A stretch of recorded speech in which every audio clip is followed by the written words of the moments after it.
Who is relieved to hear that I did not literally marry my mother? Who is happy to know I did not give birth to a dog? It's just that many times during my decade of hell, that's what it felt like. And by the end of this, you're going to understand more about what that means. But this book, what really matters is the subtitle.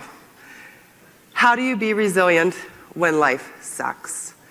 And, we're all going through challenges. I know there will be people in this audience right now who have personal struggles going on. But just because you're struggling personally, what do we have to do? We have to show up with a smile on our face professionally. And so people would say, you got to be resilient.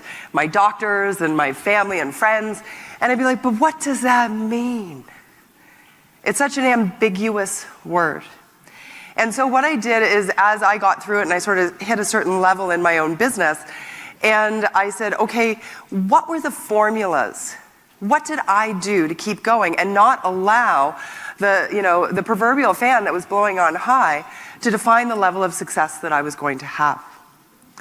And so I created really a playbook with the Resiliency Ninja formula. And that's what I want to share with you today.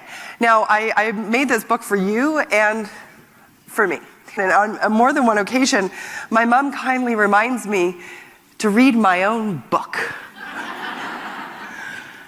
Hey everybody, it's Katie O'Brien here, and I just had a phenomenal experience listening to Allison. Her speech not only was motivating, it was empowering, and you'll feel really excited about the fact that you met somebody that not only can you aspire to be like, but can take you by the hand and show you how to get to yourself. So you don't want to miss it. Be that person that has joy and success no matter what challenges are coming at you.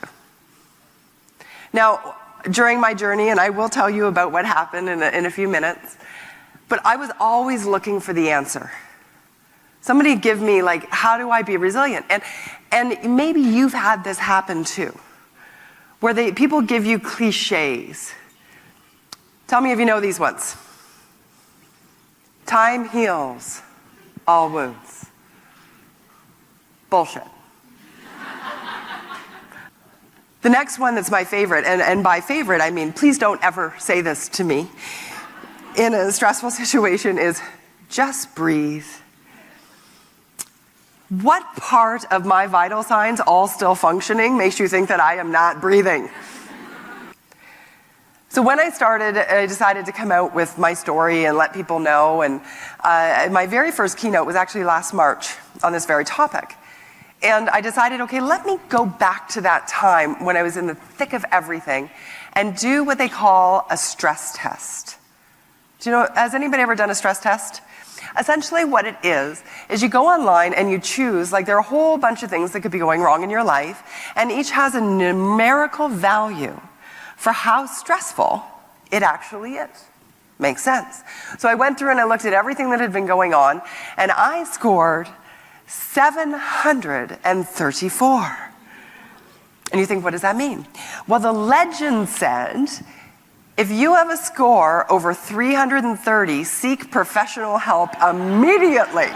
And so what bugs me about this is that everything is related to stress. The challenge with that is not everything is stress. In actual fact, we have a continuum of challenges, and we need different tools with each and every one of these challenges in order to be able to process them and overcome. So we have stress, we have obstacles, and adversity. I want to take you on a journey of what these mean in your life and how you may need to have different tools in order to overcome them. I had the awesome opportunity to listen to Allison. But my takeaway is, never mind what you're going through, whatever you may be experiencing, you can always rise up. You got the power.